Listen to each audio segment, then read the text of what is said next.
Hi பிள்ளைங்களா, வணக்கம். உங்கள் சத்தியம்மா. இன்றைக்கி ஒரு ஆன்மீக கதை பார்த்துடலாம், சரிங்களா? ஒரு குருவும் சிஷியனும் உட்காந்து பேசிகிட்டு இருக்காங்க. அப்போ சிஷியை சொல்கிறான், குருவே, என் வாழ்க்கையில் மகிழ்ச்சி என்பதே இல்லை அப்படின்னு சொல்கிறான். உடனே குரு சொல்கிறார், சரி வா தோட்டத்துக்கு போகலான்ட்டு தோட்டத்துக்கு போகிறாங்க. அங்கே நிறைய பட்டாம்பூச்சிங்க அழகாக சிறகடித்து பறந்துக்கிட்டு இருக்கு. அதில் ஒன்று பிடிச்சிட்டு வா அப்படிங்கிறாரு. இவனும் போய் அலமோதி திரிஞ்சு பார்த்தா ஒரு பட்டாம்பூச்சி கூட பிடிக்க முடியல. வந்துட்டான்.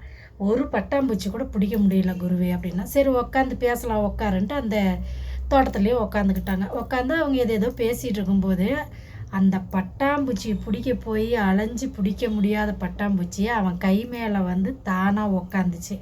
குருவே, இங்கே பாருங்கள், அந்த பட்டாம்பூச்சி நான் பிடிக்க அலைஞ்சப்போ கிடைக்கல, இப்போ பாருங்கள் தானாக வந்து கையில் உக்காந்துருச்சு அப்படின்னு சொல்லி சிஷியை சொல்கிறான். அதுக்கு குரு சொல்கிறாரு, வாழ்க்கையில் நிம்மதி இருந்து வாழ்க்கையை ஒரு நிலையாக கரெக்டாக நடத்திக்கிட்டு போனேன்னா சந்தோஷம், மகிழ்ச்சி என்பது தானாக வந்து கிடைக்கும்.